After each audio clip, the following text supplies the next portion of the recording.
There we go. Sorry about that. My audio didn't switch over correctly, so my mic was still muted. How's everybody doing today? Hope everyone's doing well.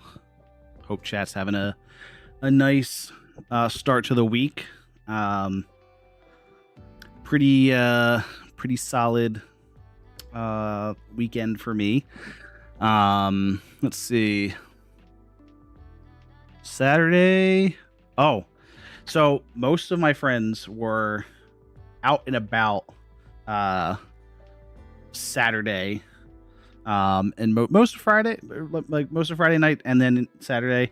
But what I did was I finally, and I don't remember if there might be people here who were here when I first bought the case. It was in my last apartment, so like a year-ish ago, I bought a new PC case, and I was like, cool, I'm gonna replace the old one. It's a little, it's a little outdated. It doesn't get great airflow. Looks a little meh. And they also wanted something that didn't have a glass window, but instead mesh. And so I ordered and received, it is the Fractal North. This bad boy. Let me get to Fractal's website.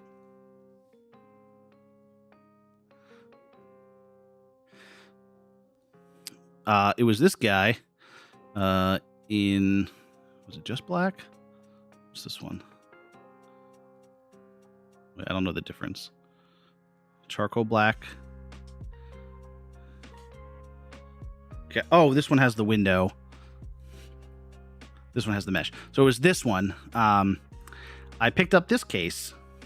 It's got nice gold accents, wood accents, and it's all mesh around the sides, both sides. Like this looks really nice. This is just a big old filter. The other one had a filter too. It was just really tricky to clean and maintain. This one's really nice. I really like the accent when it's on. It's a nice little touch. This little tab you can pull and it takes the top part off. I guess this side is not mesh, but that's fine. It's just the wiry side. The back is a normal computer. But yeah, so I replaced, actually, let me see if I can find my old, this one. Meshify. Oh, hold on. I had the Meshify C. This was my old case. And it's a solid case. It's actually not too bad. I like the design. But like I said, I wanted something that didn't have a glass window. I wanted something a little more aesthetic looking. And so I went with the North. It actually has a little bit more room in it too, which is very nice. Especially in the front here. These fans are up against basically this in the other case. So this whole spot is empty space, which makes it a lot easier to build in. But yeah, I was able to pretty much replace everything. It was relatively easy to move everything over. I just had to do everything in the right order, which I got wrong sometimes. And on the back of this case, let's see if I can see it.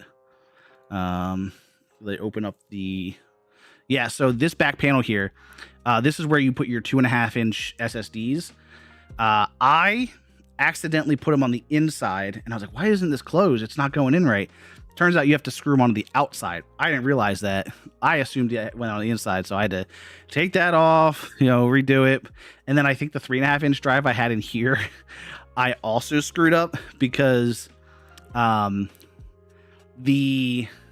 SATA cables that I have, one of them is a 90-degree angle cable. And so the way I had it, the drive oriented was, metal casing up, which meant that the SATA ports were on the bottom, but I couldn't connect my right angle SATA port connector to that that direction. So I had to take that out, flip the drive over, put it back in, and then it was fine. But I was like, okay, these are some of the things I just like didn't think about when I first like took the parts out. I wasn't paying attention to those. So I was like, okay, now I got to like figure out what direction these are all supposed to be facing. So eventually I got it figured out. I got everything plugged back in seemingly without any issues, which was cool because I got a lot of stuff, like random like USB stuff plugged in, and some of them need to be on like USB 3, some of them need to be on USB 2, and I was like, I'm just gonna hope and plug things in where I think they go. Seems like everything goes in and went in fine. Nothing has really broken as far as I can tell, knock on wood. But yeah, so far so good. What else? Oh, I also spent a bunch of time. So there's 2 decks that I'm looking to build out. Let me pull up my Mox field. I think I've shown these to you guys before. These 2 decks here. So both commander decks. This one is Ms. Marvel Kamala Khan. She has Vigilance and Reach. She has no max. She gives you. She makes it so you have no max hand size, and then her ability is Embiggen Fist. Whenever you cast a spell that targets a creature you control, draw a card. Until end of turn, Ms. Marvel gains. Ms. Marvel's base power is equal to the number of cards in your hand. So the idea of this deck is to draw cards as much as possible, have a huge hand, and then swing at your opponents. That's the idea. And the whole deck kind of built around that. And so I went through this entire list and basically went through TCG Player, figured out what cards, I needed, how much they might cost, because some of these are expensive cards. And then, go from there, because I want to try and find them locally first and then buy online if I have to, whatever is remaining. There's a couple shops nearby that might have stuff. And actually, I don't remember if I showed you guys, but I did order some cards from a friend of a friend, and those came in either last week or over the weekend or something like that. And so I went through those and got those. But anyway, this deck, most of these are pretty cheap cards, like nothing crazy, but they're all draw engines, draw a card. This has Ancestral Recall, so target player draws 3 cards. Whenever you draw, this one is cool because whenever you draw a card, your opponent loses life. But it's all drawing cards. I actually don't know if this first one has a ton of uses in this deck, because it's all whenever you cast a spell that targets a creature you control. I don't know that there's a lot of that. Oh, this one. Not this one. This one. Okay, target player. Oh, but this counts. This counts, I think, because target player creates a token that's a copy of target creature. So you are targeting a creature. This one's cool because it's got Paradigm, which means that you exile the spell after you play it. After you first resolve that spell, you cast a copy of it from exile without paying its mana cost at the beginning of each of your main phases. So if you get this out for 4 and 2 blue, 4 generic and 2 blue, homie. Oh god. You basically get to play this every single time your turn starts, during your first main phase, for free for the rest of the game. So that means that if you get this card to resolve, every single turn you draw at least 1 extra card. You draw your main card during your draw phase. Then when you hit your main phase, you draw another card and you do this effect, which is very cool. I forget if there's I thought there was a card in here. I think it said, like, I forget if it's in this deck or not, but it's basically like it might be opponent, but it's like for every second, every time an opponent draws a card after their first draw phase, do something. I forget what it is, but maybe we'll find it.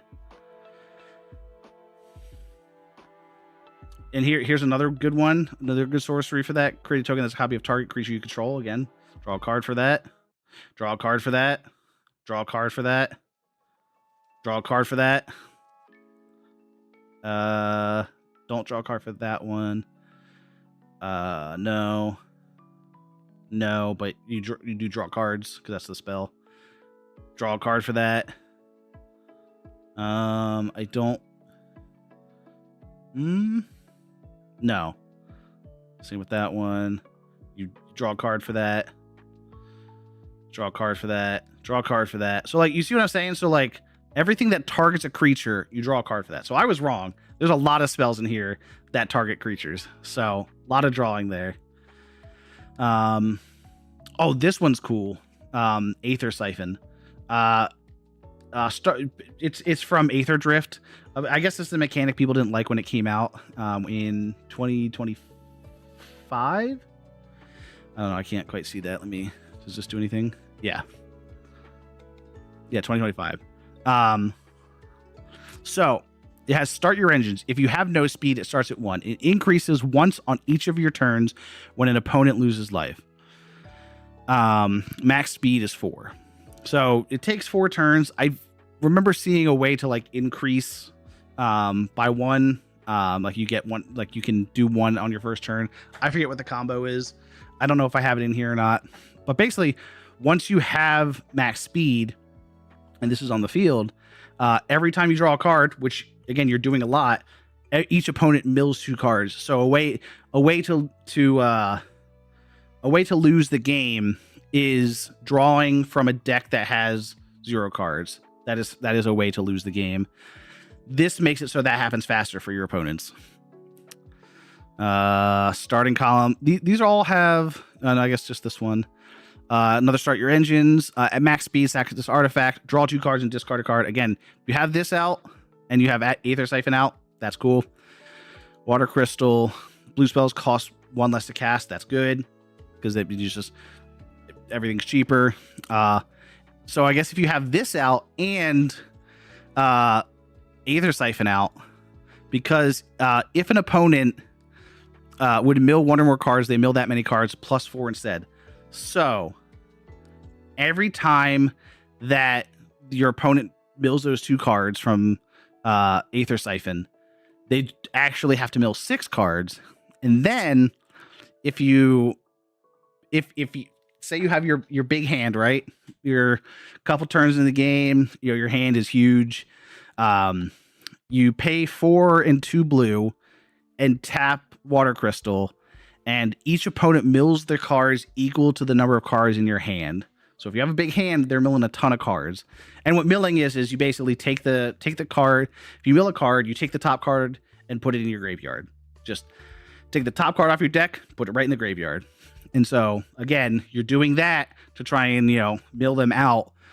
And I think it's called decking them out. But they've got a bunch of enchantments that part of this deck is that there's one enchantment here. Here it is. Yeah. Auramancer's Guise. So it's an aura enchantment, so you attach it to a creature. Enchanted creature gets +2/+2 for each aura attached to it and has vigilance. Vigilance means that it doesn't tap when you attack. So you basically use it as a blocker. So what this does means that for every one of these that is an aura that is attached to a creature, you get +2/+2. So what you do is you put Auramancer's Guise onto Ms. Marvel. So I think this technically counts as 1. So she gets +2/+2, and then you just keep adding auras. Like these are tons of all of these are like auras basically. So you keep adding these and keep giving keep giving Kamala Khan +2/+2, and she gets real strong. Let's see. Draw a card. This is like a worse. What's it called? A worse Soul Ring.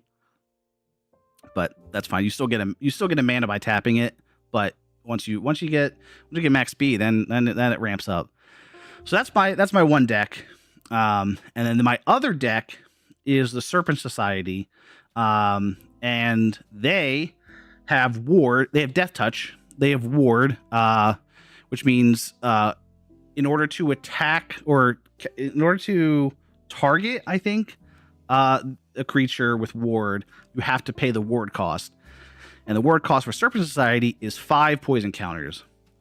And as it says here, a player with 10 or more poison counters loses the game. So it really disincentivizes targeting Serpent Society, which is good for you.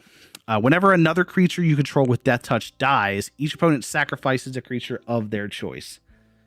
So the idea here is that you have just a ton of creatures that have Death Touch and a couple of cards that just give your creatures Death Touch, even if they don't have them. Let me see if I can find one.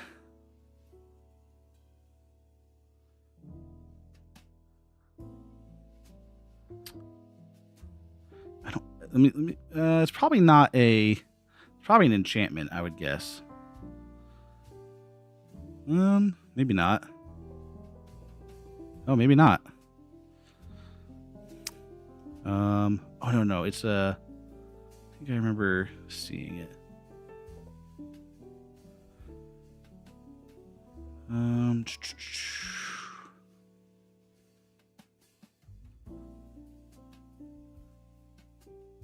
Not Poison Dart Frog.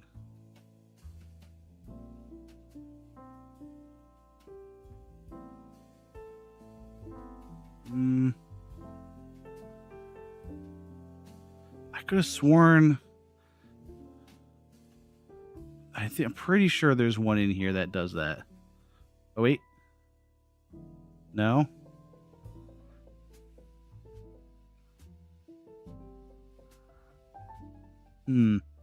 There's something in here. Is it a land, maybe? No, I don't think so.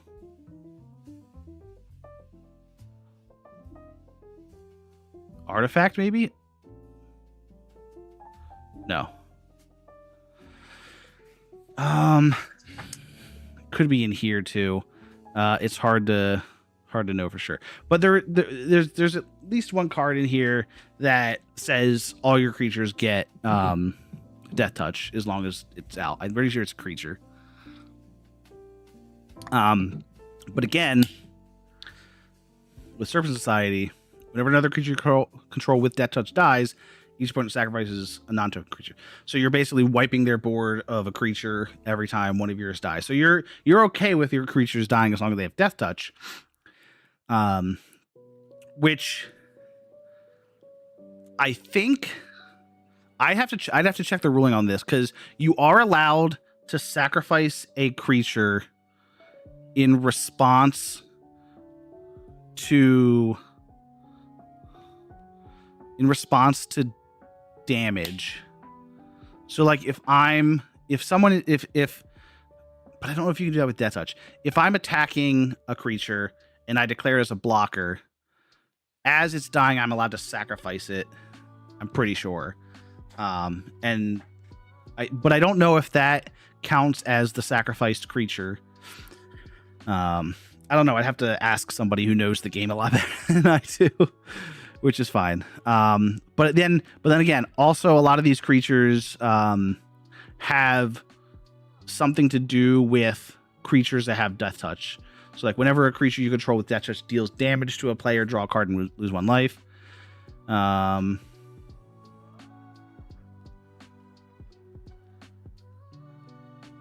Whenever a creature you control with Death Touch deals combat damage to a player, that player gets 2 poison counters. And again, if you have 10 or more, you lose. And then some of these other ones also add poison counters as well. Ooh, target creature you control with toxic gains death touch until end of turn. I think one of these guys, this guy up here. So he would get death touch as well, which again trigger the other ones. But yeah, so those are my 2 decks. I've collected, I think, all of the cards that I don't have yet, and I have a working list of the cards that I want, what their prices are, and then so in this considering section, you will see a lot more cards here. Some of these cards are pretty dang expensive. Let me see if I can find any on here. I don't know if there's a ton of super expensive cards. This one's pretty expensive. I believe I set this to be the cheapest printings. So $12, I believe, is the cheapest printing for that card. $5, $2.79. Roaming Throne, cheapest printing is $43. Although,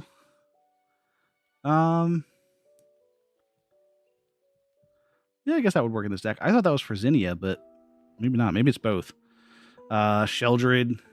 Oh, cheapest Sheldred is $96. So, expensive cards am I considering, which is why they're in here. I will not be picking those up right away. But in here, there are some heaters in this. So if you see this little symbol here, these cards are on what's called the Game Changers list. And Game Changers are really strong cards that basically automatically bring your deck from a bracket 2, which is like the bracket system kind of describes power levels, sort of. Most people say it describes intent, so how quickly you want to play the game, how strong you want your cards to be, that kind of thing. Game Changers are a specific list of cards that automatically bring your deck into bracket 3 and bracket 4, depending on how many you have and what kinds. Along with like speed of the game, how fast you get mana out, stuff like that. But Game Changers are a very specific, like, objective increase in power. They're also sometimes pretty expensive. So we've got this one, Consecrated Sphinx. Whenever an opponent draws a card, you draw 2 cards. That's pretty good, right? That's just solid. Thassa's Oracle, a very famous card. Oh, excuse me. When Thassa's Oracle enters the battlefield, look at the top X cards of your library, where X is your devotion to blue, which, if I remember correctly, is the amount of blue pips, which are these guys. The amount of blue pips on the field, basically. So, like, if you have, like, 6 cards on the field and all of their mana costs are total of 6 pips, X is equal to 6, right?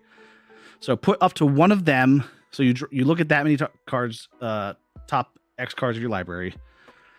Put up to one of them on the top of your library and the rest on the bottom of your library in a random order. If X is greater than equal to the number of cards in your library, you win the game. So you want this means that you want to play a bunch of blue cards, have them out, and then you want to play this and draw it. And you're also, like, kind of not immediately started the game, but like a couple turns in, you get a lot of cards out, that kind of thing. And then you play that, you draw out your deck, you win. Force of Will, you may pay 1 life and exile a blue card from your hand rather than pay its mana cost. And it's a counter spell. So basically you pay a card and a life rather than pay the 5 mana. It's a way to get it out quick. It's a strong counter spell. And then Rhystic Study. Rhystic Study is an infamous card in Magic because it requires that whenever an opponent casts a spell, you may draw a card unless that player pays 1 mana. So every single time that a player wants to play a non-land card, they have to pay 1 mana. People do not like playing against Rhystic Study. It is a very powerful card. And so it is on the game changers list, not because people don't like playing against it, but because it's very powerful. So these are all in my considering, just because the deck came with like these suggested in here. I moved them considering replace, swap them out because it's a lot cheaper. You can see 78.39 unowned. This card, and this card. I mean, this card itself already more than the rest of the deck that I don't own combined. So, yeah. Oh, also Jace, Wielder of Mysteries. A very important card in this deck. If you would draw a card while your library has no cards in it, you win the game instead. Normally, you would lose the game, but if you have this out and you draw out, you deck out, you win. Which I have had that happen to me before, which was very funny. And then you can also do it with this can be like a trigger for it. So you get up to however many you want, at least 8, draw 7 cards. If you deck out, you win. So this deck I'm most excited to play. One, because I think I'll be able to get most of the cards pretty easily. This one I think is going to be fun, but it's a little more involved. But it could be fun. I also already have a black and green deck, so I'm less inclined to build it, but not opposed to it. This is just going to be my 4th deck.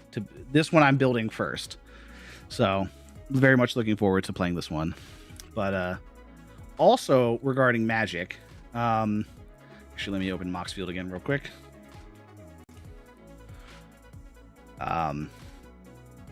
This deck, my Dina Witherbloom deck, the Lackr of Commander. I finally won a game with her. I think I played it pretty well. It was a tough start because I mulliganed down to 5 cards in my starting hand. Tough start. But everyone else was kind of fighting amongst themselves, so I had time to like build up my field. I got some sacrifice engines going, which was awesome. And then I also, to be fair, I did get king made a little bit. There were 2 there. We knocked one guy out. There were 2 others and me left. Those 2 were mainly fighting each other. They had low health. I was at like 30 something, I think, which was sick. I think it was like the guy to my right had 2 health. The other guy I think had 7. And so the guy with 2 health killed the guy with 7. Didn't have anything left to do. I had, what was it? Where is she? Stension Sanguinist, which whenever you attack, target creature gains death touch until end of turn. Whenever that creature deals combat damage to a player, this creature becomes prepared, which means that you are able to cast these spells that are in here. These are from Secrets of Strixhaven. But she has a very powerful prepared spell called Exsanguinate. Each opponent loses X life. You gain life equal to the life lost this way. It's very strong. It's really cool. But the reason it's strong, but hard to necessarily do, is it takes a very specific setup to get her prepared.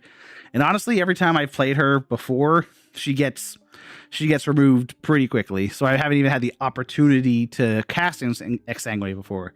So the guy with 2 life killed the guy with 7. He's like, "Are you just gonna Exsanguinate me, Lex?" Because I did have her prepared. And I was like, "Yeah, more than likely."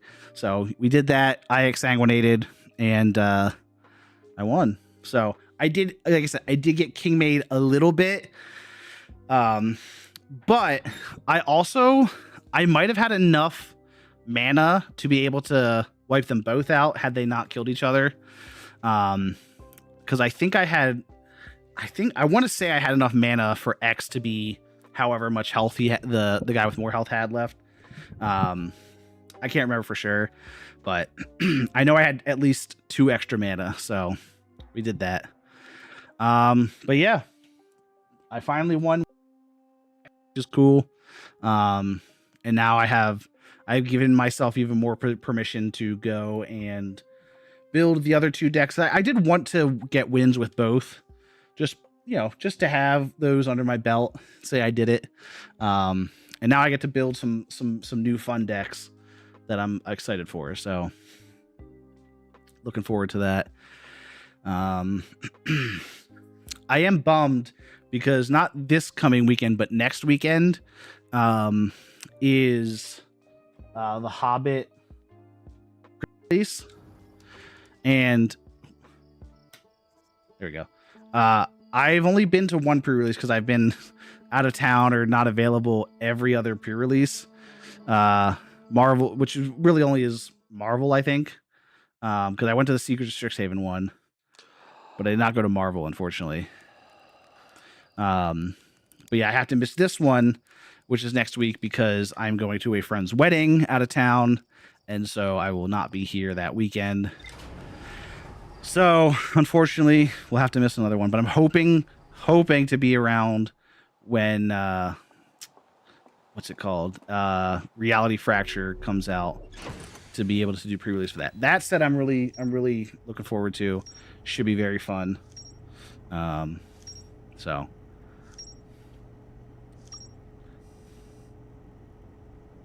All right, if I remember correctly, Potato Master said that this one is the DLC. So we will not be worried about this right now. All right, what do I want to do? Quantum Moon Locator, 6th location. We don't really have that yet. Sunless City. We could try and get onto that before... I'm gonna, real quick, pre-flight checklist. Freestyle mode, talking to others. Let's do that. I would like that to be the thing.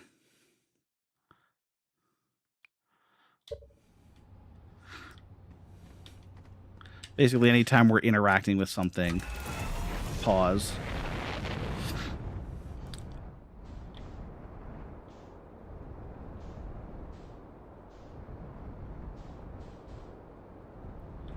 All right. What's this planet? Oh, that's the Atla Rock. Oh, that's the sun. Oh God. Where are the twins? Right over there. Nope.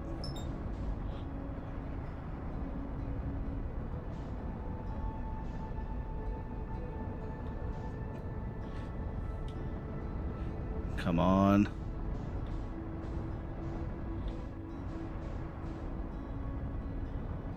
Ooh, uh-oh. Okay, whew.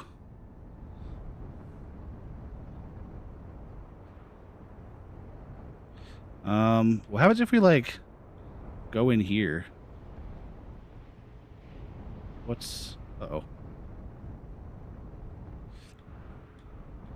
Okay, we've got the sand core. Alright, let's pop out of here. Wait, what's this? Hold up.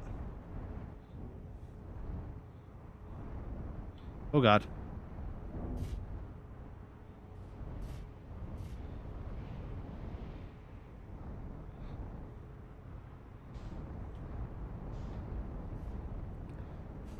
Well,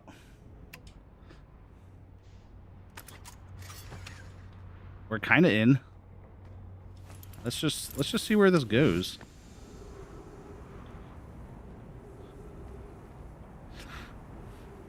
Okay, there's another way over there.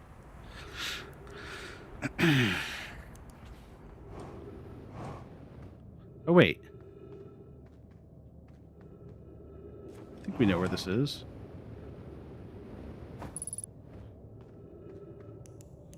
Oh wait. Oh! That scared the crap out of me. Coleus is missing. He vanished from the lake bed cave, the one at the bottom of the dry lake bed at the North Pole, several days ago. We're unable to find any trace of him. I don't know how much air he had when he disappeared. I beg any friend reading this, help us recover Coleus. This rock is very familiar. Did you travel here, my sedimentary friend? Because your unique color and texture appears identical. Oh, wait, we've been here. Yeah, we read all this. So the lake bed cave. Yeah, we need to go to the lake bed at the North Pole. Hello.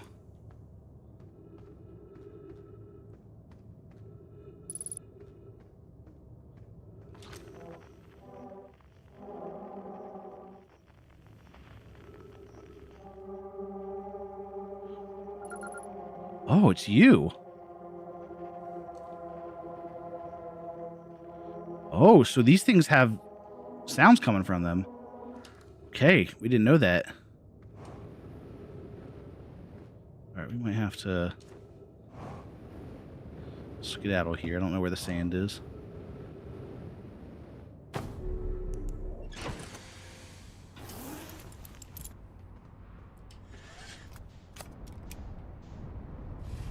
Oh, come on. Surely we can get out of here, right?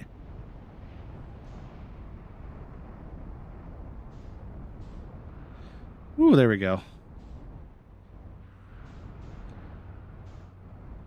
Okay, I don't know where the north... Oh, what's this?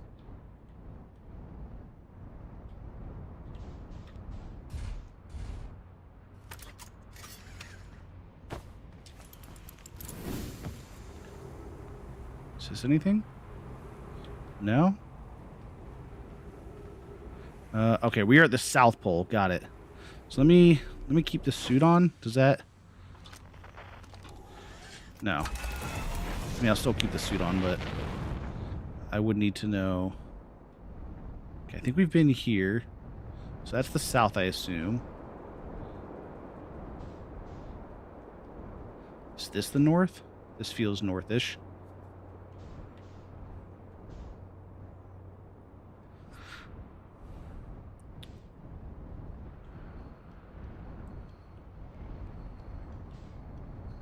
Oh, wait, no, hold on. I know what I need to do.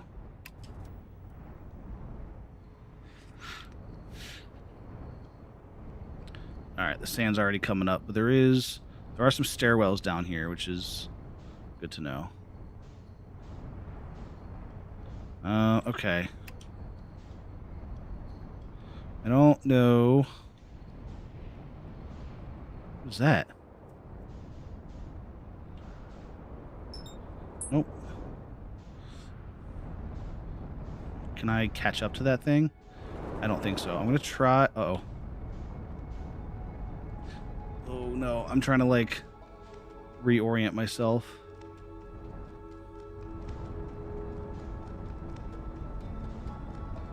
But also not... Oh, here we go. Roll. Oh, my God. Thank you.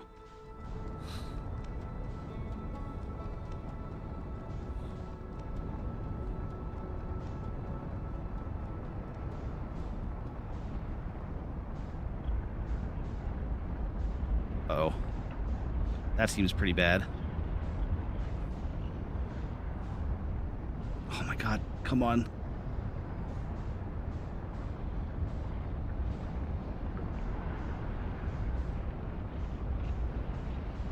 I'm getting, like, pushed away.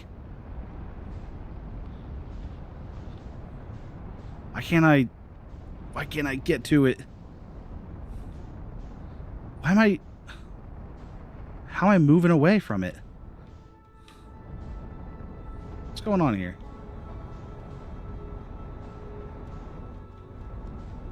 Let me try...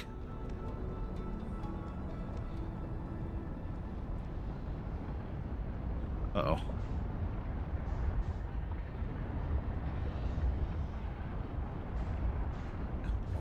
No. Okay, that's fine. We can intercept.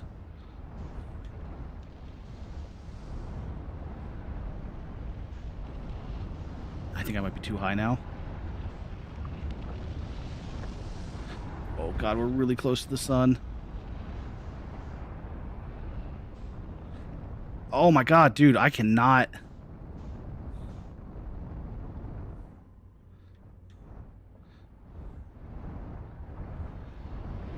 Oh, God. Uh-oh. Oh, this might be it. Yep, that's it. Ugh, God, man. All right, I don't think we have the capabilities to get there, unfortunately. That's tough.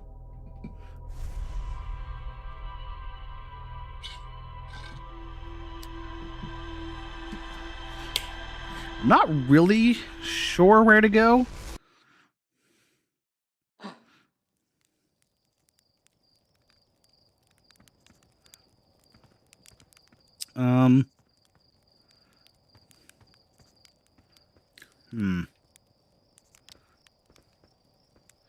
I guess back up here.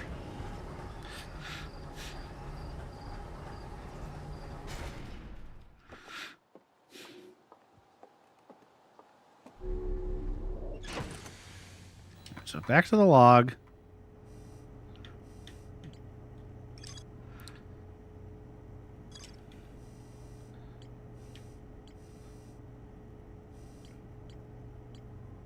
Gravity cannon. Use cylindrical structure to charge. Got a few that recalled. Know my shuttle from the interloper. Shuttle's equipment heard strange energy readings coming from somewhere beneath the surface. Two of the Nomai located a fissure, the ice on the interloper's sunward side. They descended inside to navigate. Okay, there is more to explore on the shuttle. So maybe we go back there. Oh, so much here.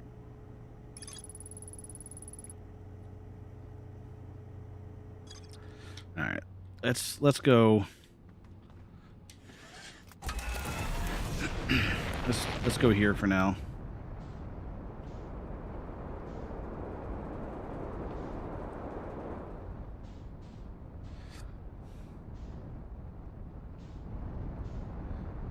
I'm trying to intercept the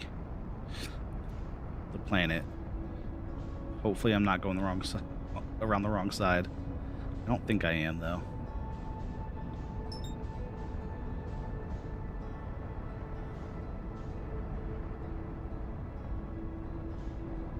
I am a little afraid to go upwards, even though it wants me to.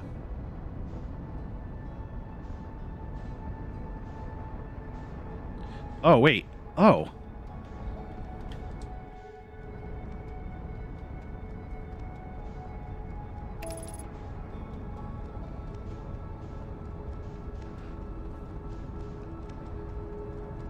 Is that not the Nomai or the interloper? Hold on. Did I just miss it? Am I catching up to it? I think I am.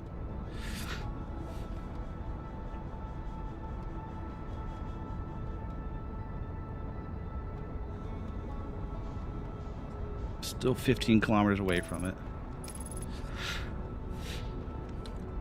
Okay, I have autopilot on to try and help me get there.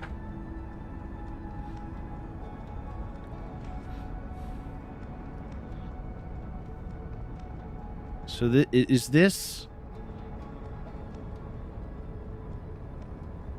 Okay, wait, no, I see.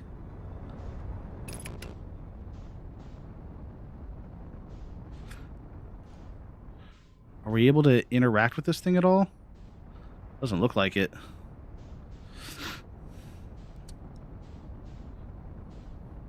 I wonder if maybe there's a way to, like, break it open or something. Genuinely, I'm not sure. What is this planet? Oh, that's the home planet. What's up with this guy? What's going on here?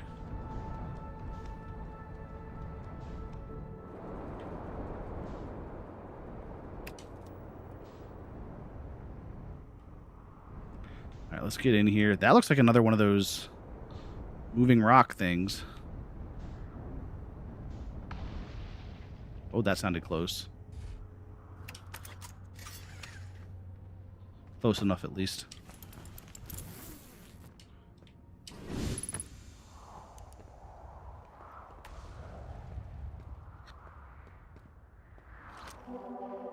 Mm-hmm.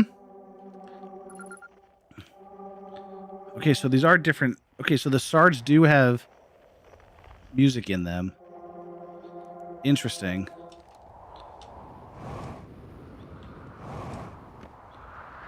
Oh, it has something on it.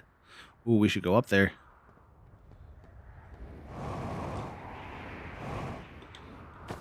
Oh. Ah, nuts.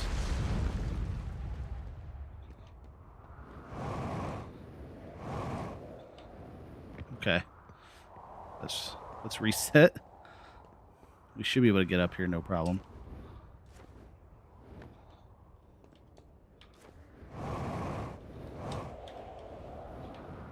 Alright, cool. Plume, Felix, and I have determined this atypical shard of rock is the reason objects in this grove are behaving in a quantum manner. Of note, a unique signal is coming from this shard. Curiously, our friend the Wandering Moon sounds the same. I've also heard the same signal this shard produces calling out from the Giant's Deep, Timber Hearth, and the Hourglass Twins. Suppose there are other shards like this one, which, again, we just kind of discovered. The only other object we observed displaying this quantum behavior is the Wandering Moon. I imagine the moon's behavior and its groves are related. In her note from earlier, Felix mentions this strange type of rock isn't found elsewhere on Brittle Hollow. What if it isn't originally from this planet? Hypothesis. This quantum shard is from the Wandering Quantum Moon. Perhaps it is even a small piece of the moon itself. Which is kind of like what we were observing, no? I feel like we kind of picked that up a little bit. Alright, well, there's more to look at down here, so we should do that. The trees are moving. The trees in this grove wander about freely, the entire planet, roots and all. This is not normal, even for this alien planet. And I never see them move. Is that even possible? If anyone else witnesses this disturbing behavior, I implore you, record your own observations here. Either these trees are aberrant, or my brain must be. Bloom is right. The trees do move. I confess that I didn't notice until I read his notes. Alarmingly, it isn't only the trees. There is other matter in this area, such as the unusual shard of rock, moving in the same eerie way. That rock is unusual for another reason, too. It possesses color and for another reason too, Thatch. It possesses color and texture I've never seen elsewhere on this planet. Hypothesis. This rock shard's presence is significant. We should study it. Could it be what is causing the other nearby objects to also move about in this area? Okay, so apparently the trees are moving. Oh. Okay, yeah, no, they definitely are moving. Beneath your feet lies the Tower of Quantum Knowledge. If you are preparing to make your first pilgrimage to the Quantum Moon, descend the steps to the entrance below. The knowledge held within will help you on your journey. Okay. We do want to eventually make it back to the Quantum Moon. How do I... There we go. Whoa. Oh. Wait, is this where I ended up when I, like, teleported last time? Should we maybe try going back to that? Because that feels important.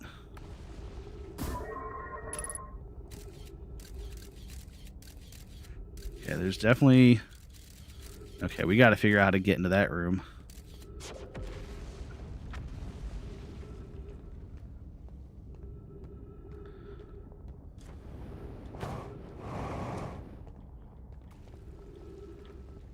Wow, this is...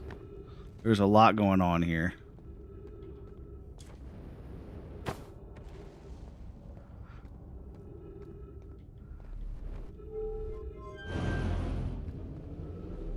What happens if I do this? Oh.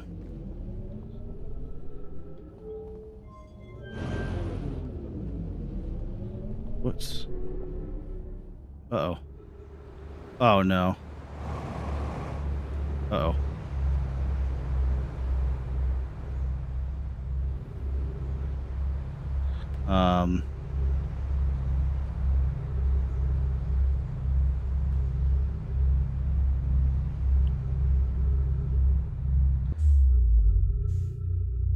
Oh.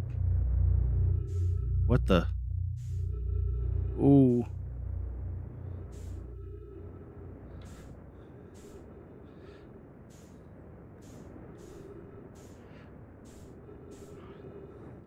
Can I be vulnerable here? That kind of gave me like a little bit of like existential dread. I did not like that feeling of going through that black hole. That made me very uneasy. I don't really know why. It just kind of did.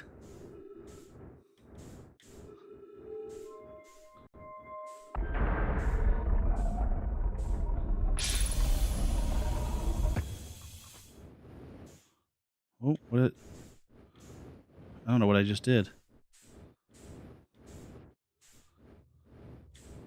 Wait. Oh, is this where? Am I? I think I'm in that where I originally was before. Welcome to the White Hole Station. If you fell through that black hole by accident, don't worry, you aren't the first. This warp tower can return you to Brittle Hollow. Okay. Oh, I accidentally activated my Google Assistant. And it was hearing a lot of that. Every warp tower is tuned to a specific astral body. A tower's warp can only be used during the brief window when the tower is aligned with its corresponding astral body, in this case, Brittle Hollow. You must be standing on the warp platform on the floor during this alignment to be warped. If you look up while the station is rotating, you can see the alignment happening when the astral body is directly overhead. So maybe that's why I couldn't do it before then. Okay, I don't think it's aligned.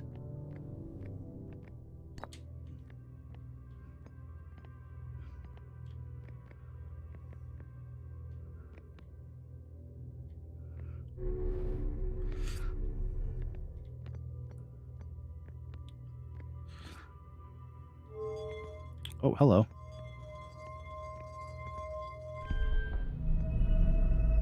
Oh, I can like... I can aim? Is that what's happening here?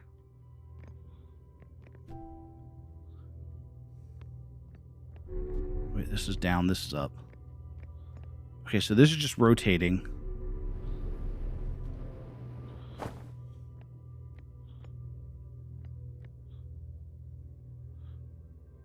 Are you eventually going to line up with it? Oh, here we go.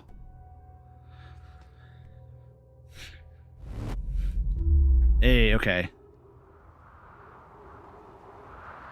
That's what these are. Okay. Wait. Where am I? Return warp status charge. Step onto warp receiver platform to activate return. Wait, am I? Where am I?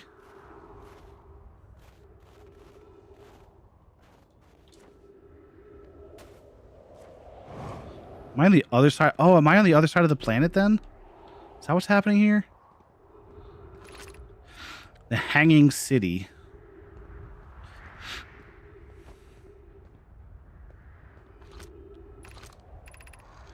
To our friends on Brittle Hollow, I just warped here from the White Hole Station on the other side of Brittle Hollow's black hole.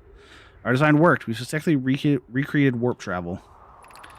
I don't know how to close it. I don't know how close it is to Anona's original design, but as long as what we've built works, then I'm delighted. I knew we could do it. Kasava, I hope you're reading this. Wait, this can't be correct. Clary, have you seen these readings? If they were accurate, you would violate causality. There must be an equipment failure somewhere. I'm returning to the White Hole Station. If you and Root meet me there, we can run a full diagnostic and hopefully locate the problem. Don't tell Kasava. Oh, this is wonderful news. I can't wait to see the warp tower, although it's been a long time since I've jumped through a black hole. Oh, I misread that sentence. What the... Oh. Wait, are we like... Wait, what? What the...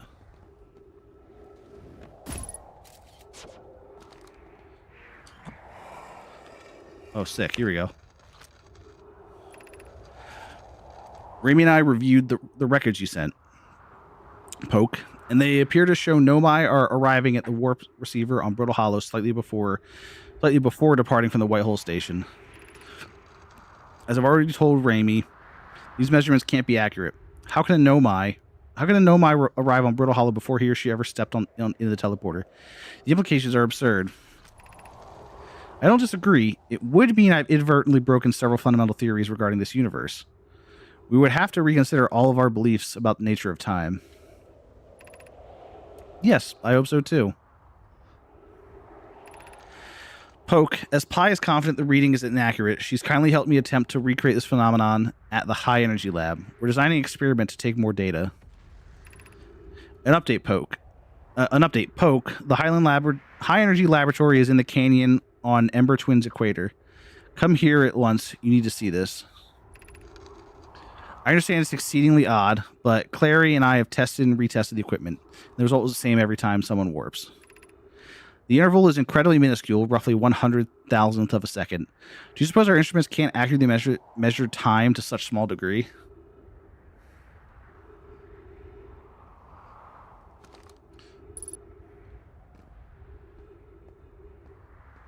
Wait, what if... Okay.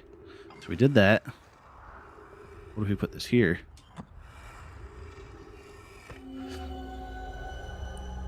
Ooh.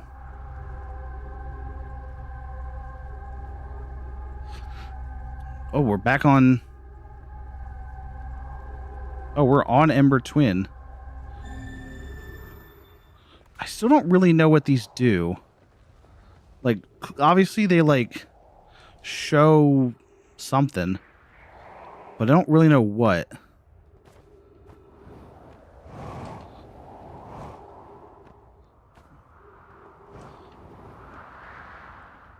So it looks like this place goes from, like, warm to cold super fast or something. I don't know, I feel like I don't fully know what's happening here. Maybe we're just on the south and I just haven't really been like paying super close attention.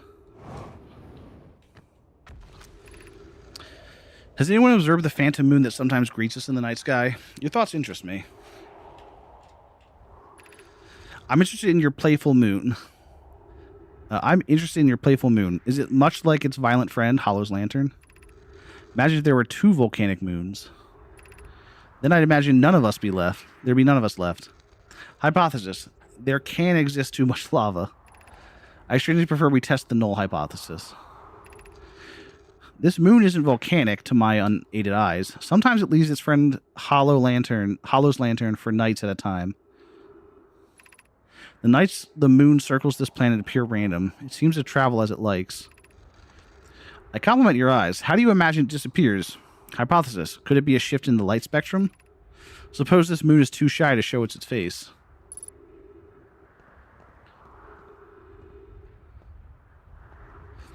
So are we just in a night cycle then or something? Where's our ship? On the other side of the planet. Okay, so I think we're just like on the other side. Yeah, okay. How do we think we get... Do we think we slingshot our way through? Something tells me that's not going to work.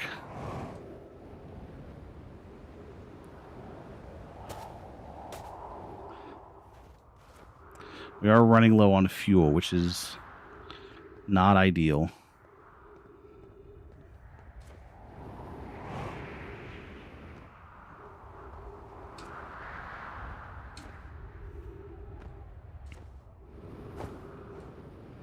That's fine. I mean, we might as well walk the planet now.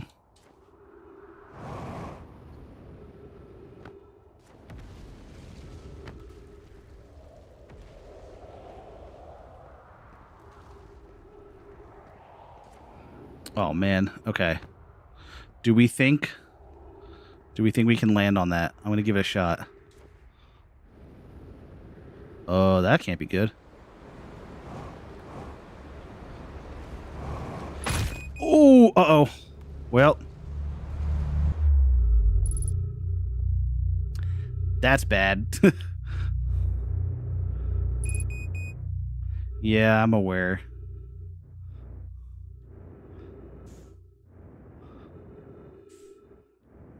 I don't know if we're gonna be able to get out of here, guys. Call me concerned, but not looking good for our fuel levels.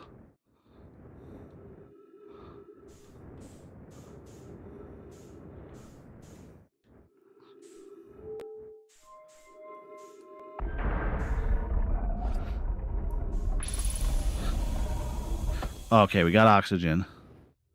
But we still need fuel. Which I don't know if there is fuel here. So that's going to be a little bit tough for us. I genuinely think we kind of might just be stuck here. Or, I mean, I guess we can aim for our planet again and hope that it's on the right side, but I'm not expecting it to. There's the white hole. So the black hole is in Brittle Hollow, and the white hole is where we are now.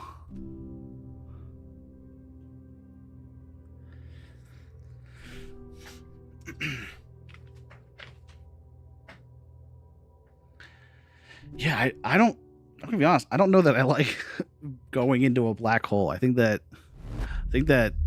does something to my head that I don't like. Oh yeah, no, we're fuel depleted. All right. Whoa, oh! Wait a minute. Wait here. Feldspar's spare jetpack fuel. Oh, huge. It's annoying to schlep across the planet to the ship if you can't use my jetpack, so I'm leaving this here. Checking my little scout. I do to use it, Hornfells, you burnt marshmallow. And the scout's integrity reading said this piece of Brittle Hollow is as stable as any, but who knows? If the fuel's still around, feel free to use it. If not, well, wherever you're reading this note, I'm sure you've got bigger problems.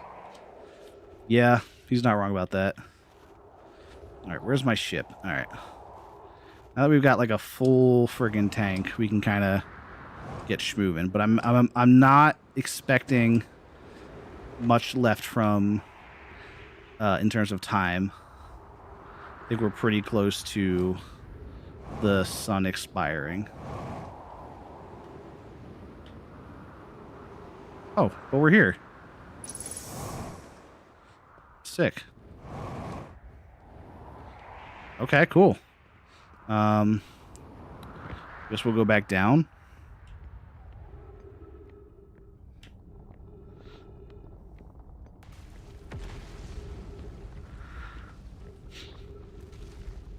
I don't think we read these. Well, that's unfortunate. Entrance to the Tower of Quantum Knowledge below. Oh, nice. It fixes itself. That's huge. Southern Observatory. Okay, so let's go. Is this just reverse? Yeah.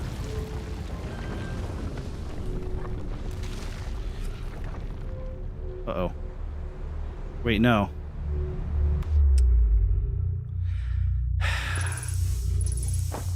Oh, wait. What the?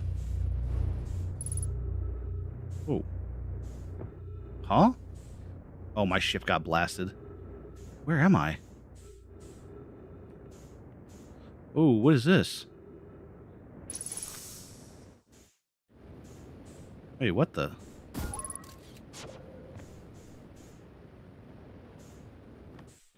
Is this not... Is this the planet we were just on? Or... Wait, what?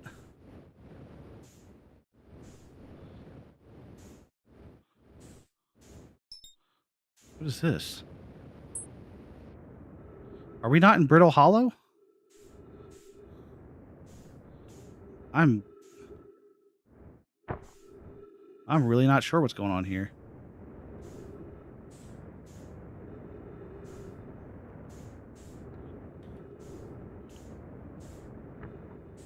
Where are we?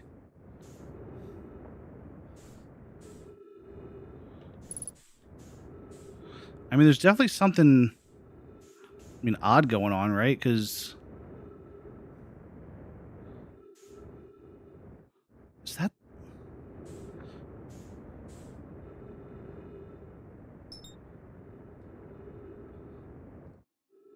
Where... I am very confused. And I don't know how I'm moving here.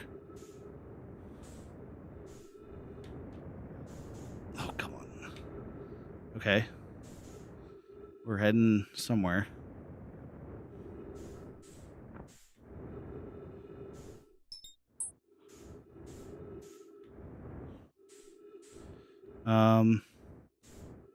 What is this? Giant's Deep?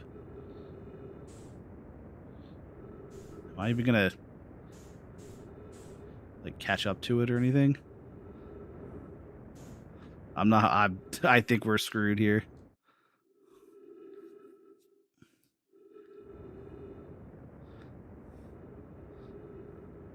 Yeah. Yeah, it's GG's. I think we're dead.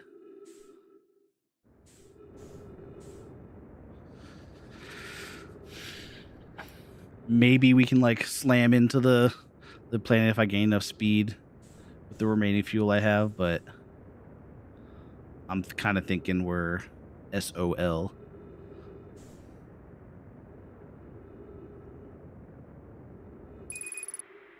And that's it.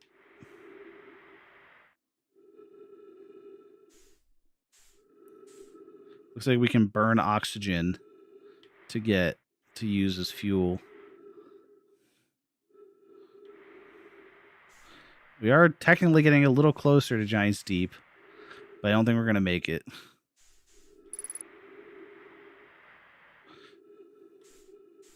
Yeah, I think we're screwed here.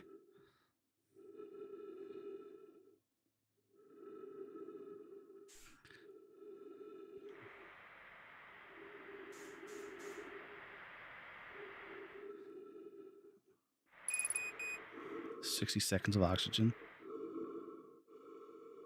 User shoots oxygen in ill-advised manner. Oh. Well, we're gonna slam into the water. And we're about to run out of oxygen.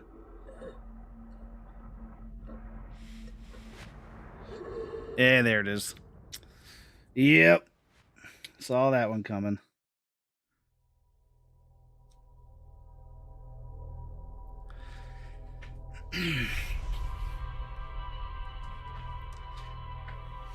I'm going to be honest. I really didn't like going through the black hole. That threw me off.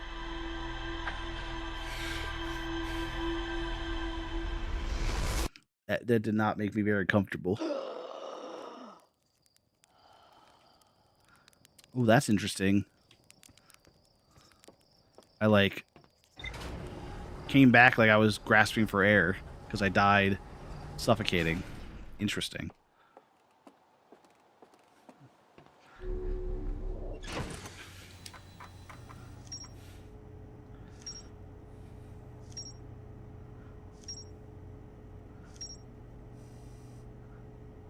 Oh man. What?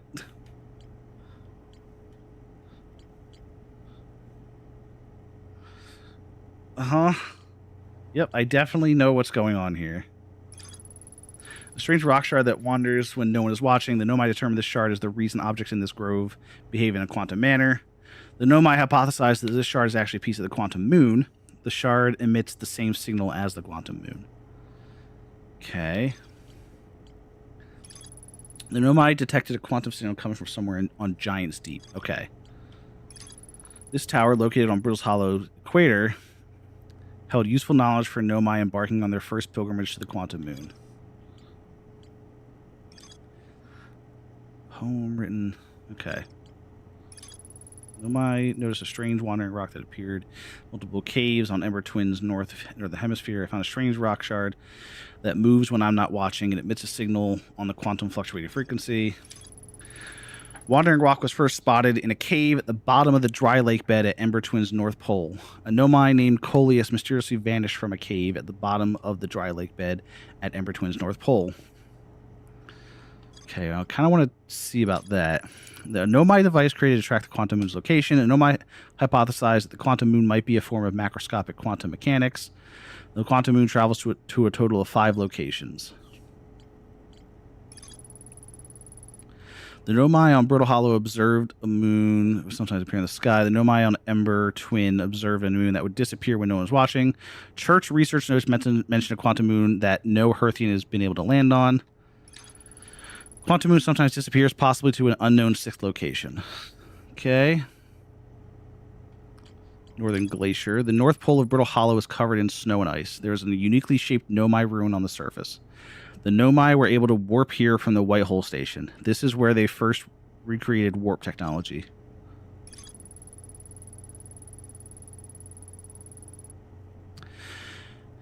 Every Nomai warp tower is tuned to a specific astral body. To use a tower, you must be standing on the warp platform during the tower's alignment with its corresponding astral body.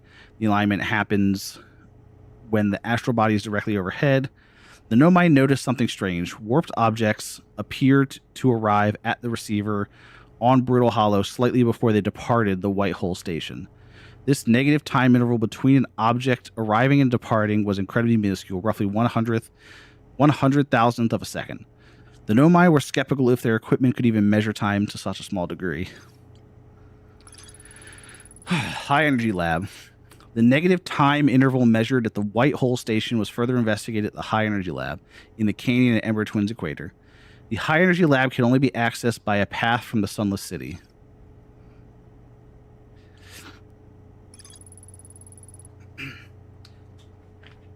We're getting a lot of info here.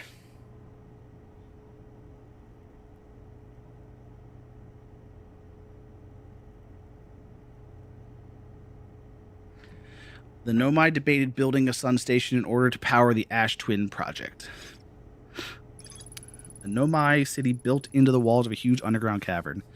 The city is divided vertically into 4 districts. The Nomai debated building a sun station in order to power the Ash Twin project.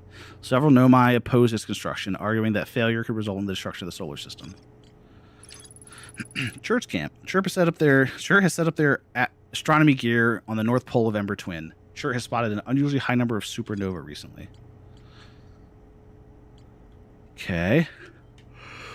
Oh, okay, that's all the new stuff. Jesus.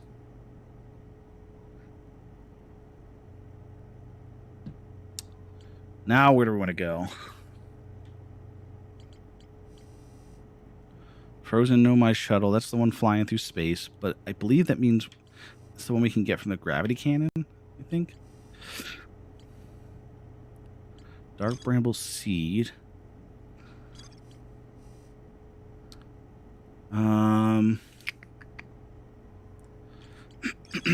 Ryback headed to Brittle Hollow to investigate something. The Nomai were doing at the South Pole. Okay, so maybe we go and find Ryback. Maybe to build a larger, more specific Brittle Hollow. Yeah, maybe we go back to Brittle Hollow. Okay, that's a sun station. We have not been able to get there. That's Brittle Hollow. That's the Quantum Moon. Giant's Deep. Dark Bramble. Ooh. White Hollow. Interloper. Okay.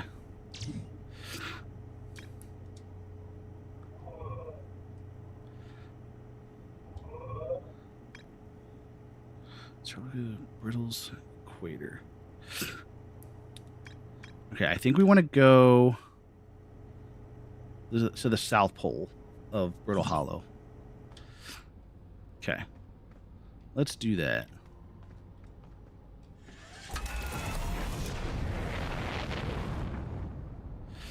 See if we can't find Brittle Hollow, because I don't actually... No, those are the twins. Is that Brittle Hollow? That's Dark Bramble. That's Brittle Hollow.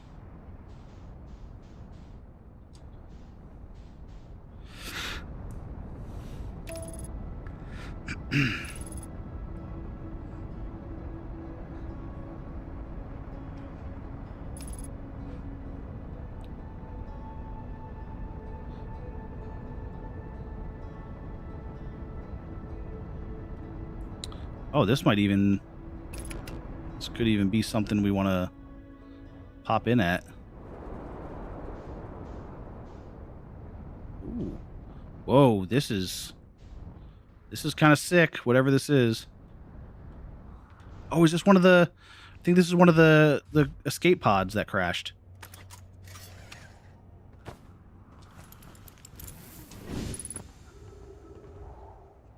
If I were a betting man... And that must be one of the emergency... Yeah, emergency distress beacons.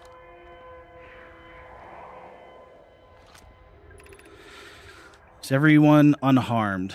No one was badly injured from the escape pod's impact. We're incredibly fortunate. This is good news, at least. Have we heard from Escape Pod 2 or Escape Pod 3? So this is Escape Pod 1.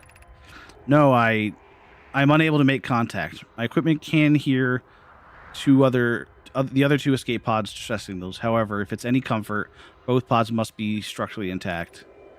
I'll continue calling for them. My gratitude. If we can... Thatch, the moon is approaching again. Everyone brace yourselves swiftly. The volcanic moon has returned. Be cautious of falling ash and debris. I believe the moon is past. This planet doesn't appear eager to have guests. We are certainly unwelcome on its surface. We need to find shelter, and quickly. The volcanic moon won't be gone for long. I observed several promising sites below the surface, but we'll need to construct a way for everyone to climb safely down this cliff. Perhaps we could build platforms, which we did see on the other side of this. Oh. That seems bad. That sounded close. So I'm going to go ahead and go inside.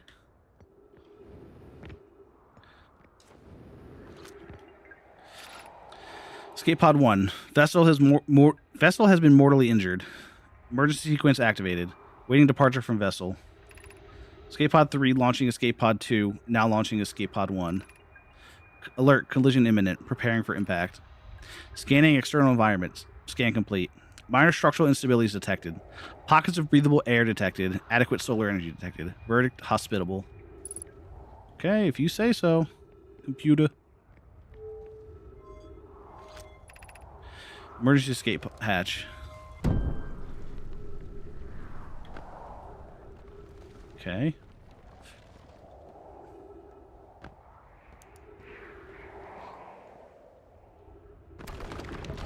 Oh, God. Okay, that's gone. Good to know that those can break. Use caution. A black hole sleeps below. You must not slip. Yeah, I've been there. It is not fun.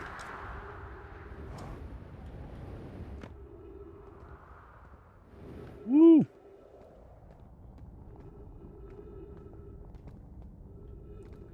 Alright, let's keep moving. Alright. I suppose this is just another way to get down to where we've already been, maybe? Of note, be sure not to wander far from here. Though this area is somewhat unstable, it's safer than any we've found so far. The temporary settlement is finished, but remember to be cautious of falling rocks and dust created by meteor impacts.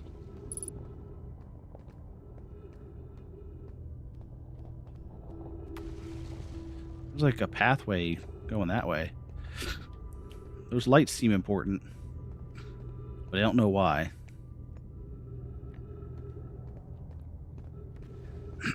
Oh, here we go. Maybe this will tell us.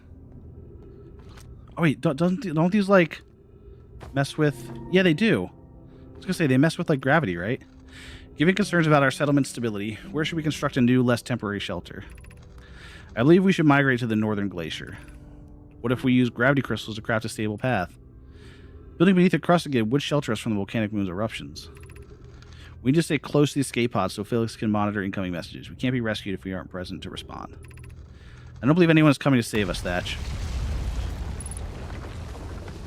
Oh no. Okay. Now we must save ourselves. I agree. We're here because the eye signal called to us and we followed. If we were to find it, we need to not merely survive but thrive. This is a wise point, Plume, and eloquently made. If moving to the northern glacier will keep us safer, then that's what we should do. Okay, so maybe we don't go this way right now, because I'm afraid we're gonna get slammed. But I'm confident we can come back here, and we'll be able to get more from this. Yeah, that sounds. I don't know if it's like destroying stuff or not. All right, let's read what this is. This knowledge is too dear to lose. Here's everything we can recall about the signal we encountered while aboard the vessel. The signal looked like an eye, round with a circle at the center, much like a pupil. Suppose the signal was looking for something.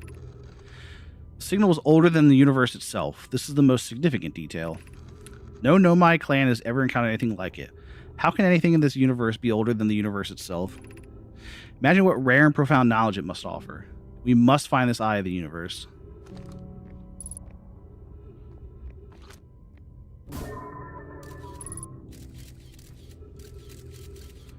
Ooh. That's interesting. Hold on. Let me get a little closer view.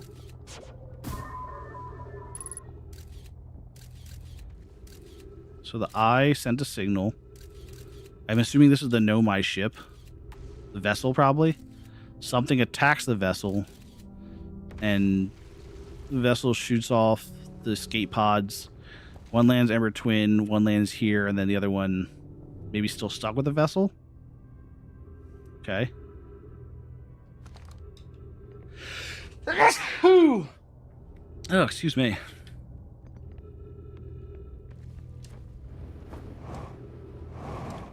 Okay. Well, do a different jump. Oh, I didn't even see the surface integrity thing. That'll be good to know. Maybe we ended up in like a point where the surface integrity wasn't like where we were last time. The surface integrity was 0, is what I'm hypothesizing.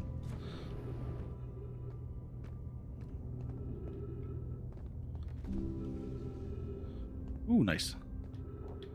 Oh, there's a way down there too. Look out below. Look out for the gravity hole.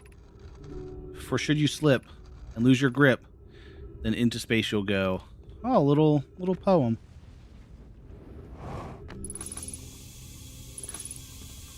Beautiful. We love oxygen here. Oh, nice. And here's...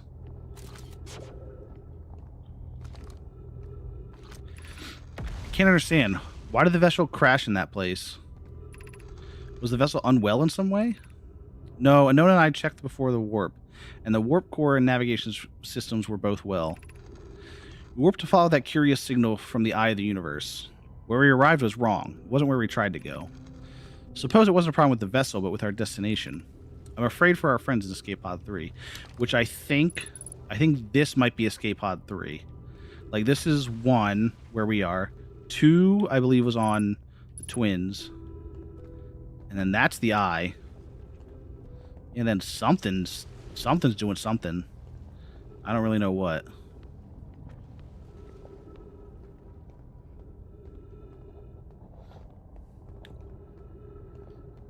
What's...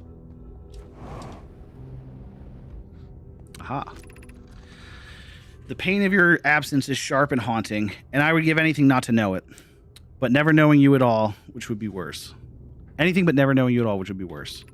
I can only hope that you are safe, Geek, wherever you are. Oh, Geek might be AFK, shall we say?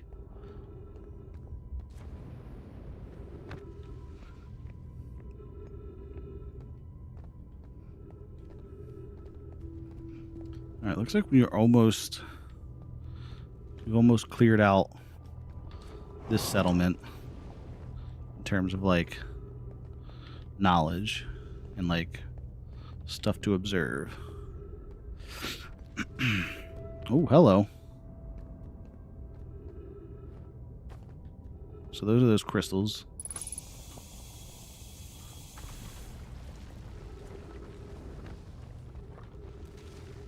Well,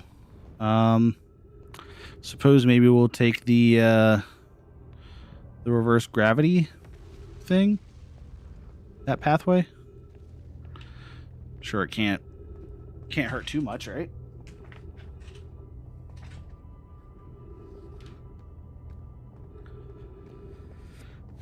We've been in here, right? Yeah.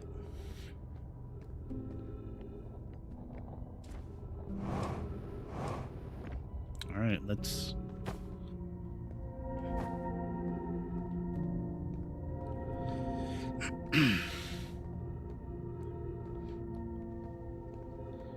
Was that like a station? That where I think that's where we tried to land, and I like slammed into it, and then died and fell. Not died, but like almost died and fell back into the hole. All right, I don't want to veer too far off the path of these crystals because I don't know. I don't know what happens at that point.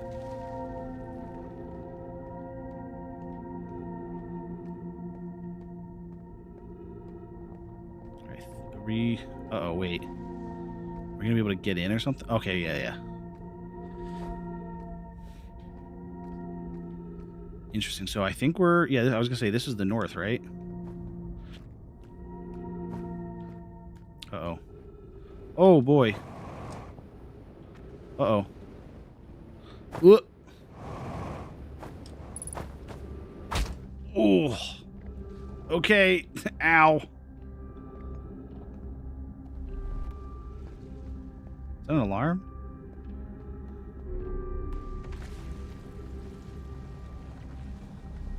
I can't tell if that's an alarm or like the music playing or something. Oh. Can't go that way. At least not directly. Oh, I think the planet might be about to explode. Usually the music gets more intense when... Or not the planet. The sun. Usually the music gets crazier at that point.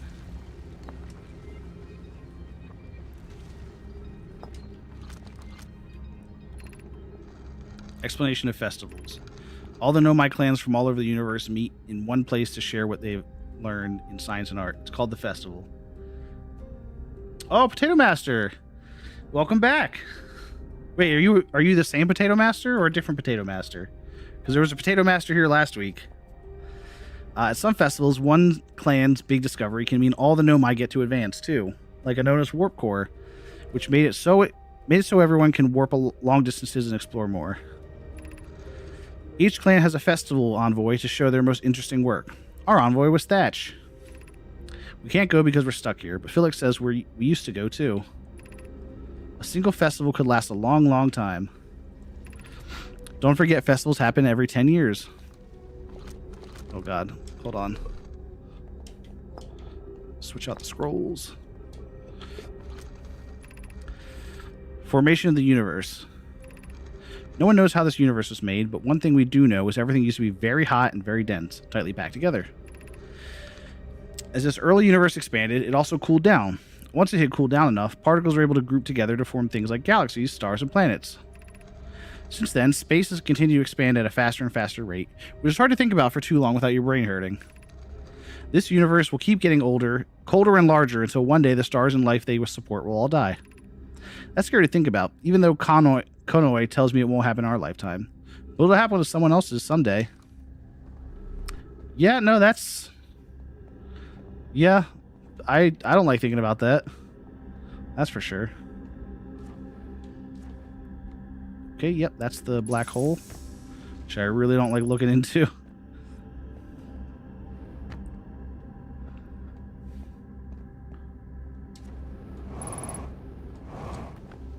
Oh yeah. That's a skip right there.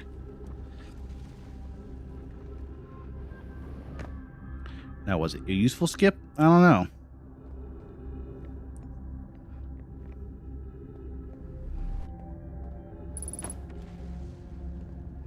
Yeah, we got ghost matter here. Okay. Don't want to go that way. And I think this brings us right back to where we were. Yep. Cool. Little rotation. Back to here. Let's go up. Is there a different way for us to go? Is this where we just were? It is. Okay.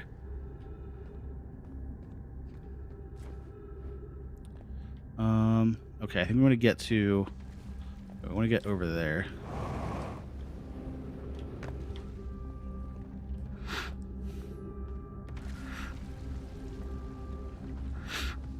I want to see what's over here.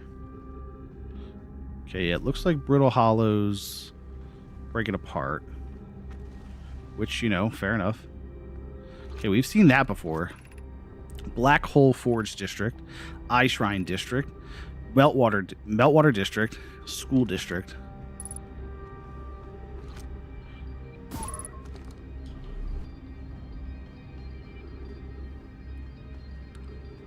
Oh. Oh. Oh my god. These are like walls made from the crystals. Okay, that's kind of nuts. So wait, we're in the Meltwater District now.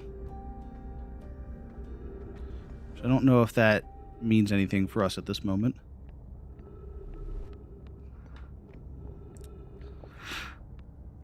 Ah. I think we would want to be over there, I see. Okay. Well, let's go to the next district. Which would be the Eye Shrine District.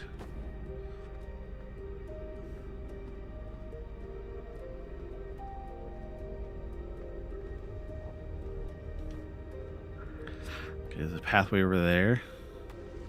It doesn't look like there's a... Oh, wait, no, there is. Wait, is there? Okay, it doesn't look like there's a way to get up to the last one. But I don't know that it'll matter too much.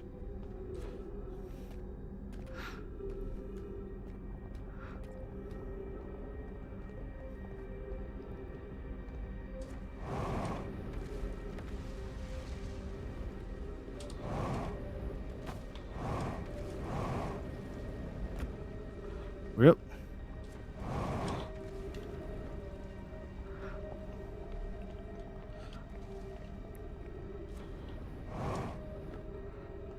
What's in this hole? Anything fun? Not particularly. Oh, wait. I imagine I've been hard on Poke again. This in turn means I've made things difficult for her sister, Clary. If Poke and I are oil and water, Clary is our emulsifier. She certainly makes us a better team than would mixing through shaking, although sometimes I would like to shake Poke. Jokes aside, I suppose my own fear of never finding the eye prompted my argument with Poke. That would be immature of me. I should apologize, at least to Clary, who could then tell Poke.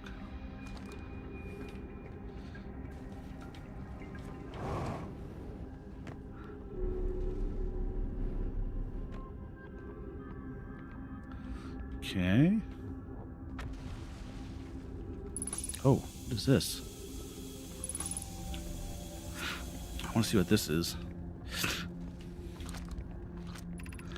Be welcomed in this place. This shrine is a space to reflect on what brought us to this star system, the signal from the eye. We observed the eye's signal in our travels and followed it here to its source. What we know is this. The source of the signal, which we have chosen to call the eye of the universe, is older than this universe itself. The rest we have yet to learn. Enter and open your mind to its possibilities. That didn't sound good. What is the eye's signal? Suppose the eye wishes to communicate. The signal is a call. Were we the intended audience? The signal is the eye's voice. It speaks a language we don't yet know. Or maybe the signal is the eye's attempt at expressing itself. Of note, from the signal, we were able to determine the eye's approximate age, or perhaps its lack of age. How could the eye be older than the universe itself? Suppose it is a relic from a previous universe. The early universe was unimaginably hot and dense. If anything existed before, it would have been destroyed. Suppose the universe is older than previously assumed. What is the eye of the universe? The eye is older than this universe, so imagine how much it could teach us. Perhaps it is a cosmic library. Suppose the eye is a more advanced being. The eye is a source of the signal that brought us here. Okay. I don't know that left me with less questions or anything. I no longer believe, as I did as a child on Ember Twin, that the eye of the universe, the source of the signal, wishes to harm us, but it may not want to be found either. In fact, the eye may not have wishes at all. We have no evidence supporting this. The terrible circumstances of our arrival here were almost certainly exactly that, circumstance. I suspect imagining we are special to the eye in some way is wishful thinking. The eye might have called out to it any sentient species. Or it might not have been calling out at all, and that my ancestors heard the eye signal holds no great deep meaning. This wouldn't be so bad, I think. Yeah, he's kind of accepting that, you know, maybe it's just kind of coincidence. This just goes right back to where we were, right? Yeah. Is there a way for us to get to the other district? I see it there, but I don't know if we have a means to travel there. So I'm looking like maybe not, at least not from this side.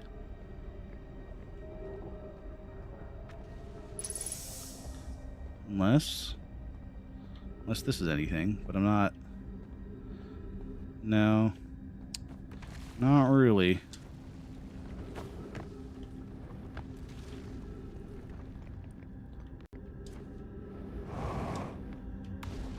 Hey, I mean, surface integrity is still 99%, which is good. Oh, wait. Would that go? Wait. Okay, wait, hold on. There could be something there. Wait, is that where? No. Oh, God. Oh, no. Ow. Yep. That hurt.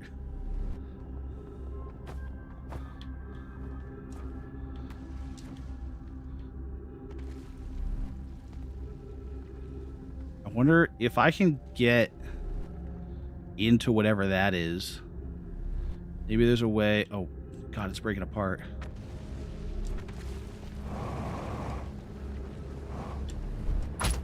Ooh. Oh, no. Ah, crap. Yep. Goodbye, white hole.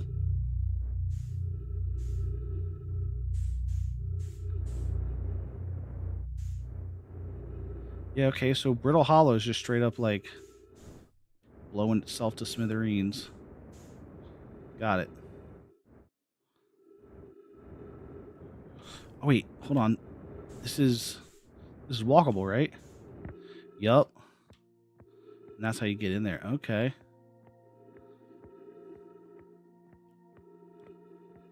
Is there anything?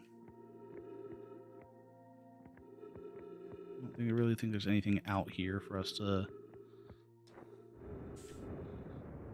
really look at. God.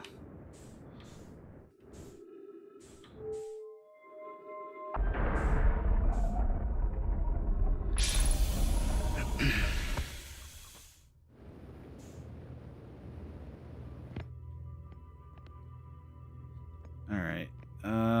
We already read this, right? Yep, Whitehole Station. All right, we do need. We go down here, right? Yeah, we need to. Okay, so that's why those are there. Okay. So I need to spin this bad boy around.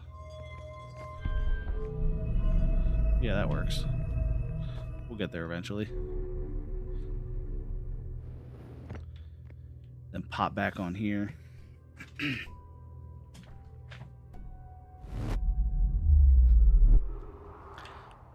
I feel like we've been doing this day for a long time.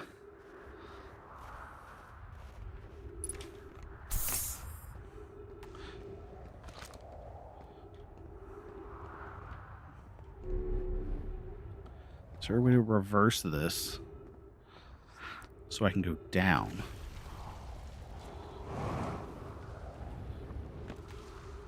Okay, now the sun is kind of, it's going. The sun's definitely going. So I don't think we have to worry too much about that.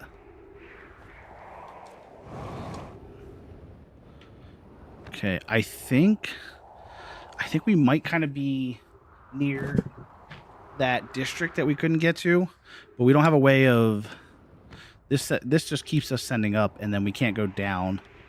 I believe this would be the down. Yeah, the Hanging City. So that's how we would get down. We just can't.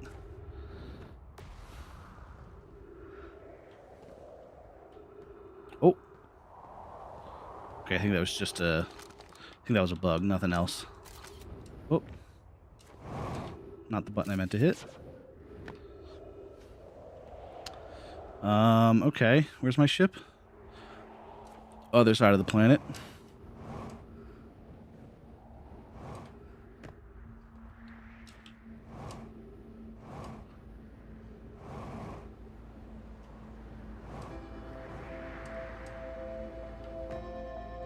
I am concerned I'm not going to even be able to make it. Oh, wait. Oh, there's the... I'm thinking it might not matter. It's not white yet.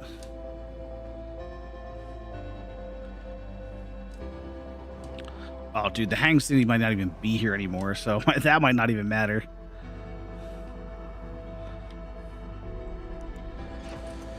All right, let's check the logs. Escape Pod 1, Old Settlement, Hang City, the vessel.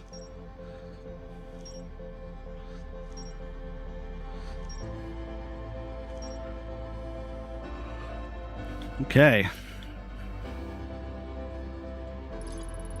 The Nomai warped to this solar system in a spaceship called the Vessel. They were attempting to follow a signal from the Eye of the Universe. The vessel crashed somewhere in Dark Bramble, which we have not been to yet, I don't think. One of the 3 Nomai escape pods never made it out of the Dark Bramble. Oh, the Dark Bramble. Okay, so that's what this is, I think. Oh, sun's about to go.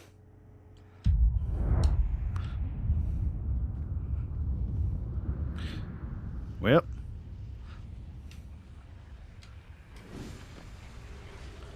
Oh, here it comes. Well, that's a cool... Oh, that's a cool effect. That is a very cool effect.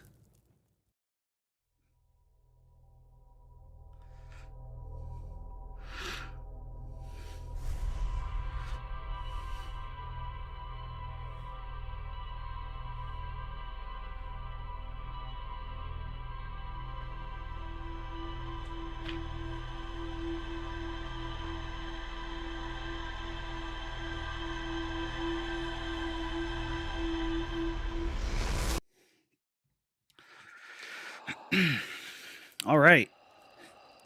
Well, I think that is a good place to stop right at the end of a day.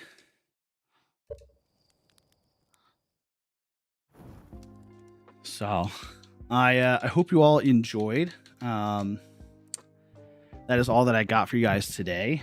But yeah, I should be back Friday with some more Outer Wilds, and then the next week is off. I will be out of town for most of the week, and then packing, going to bed early for Tuesday, so no stream then. And yeah, cool, we'll keep on going on. So hope you all enjoyed. See you all Friday, and until next time, I will see you all next time. Peace.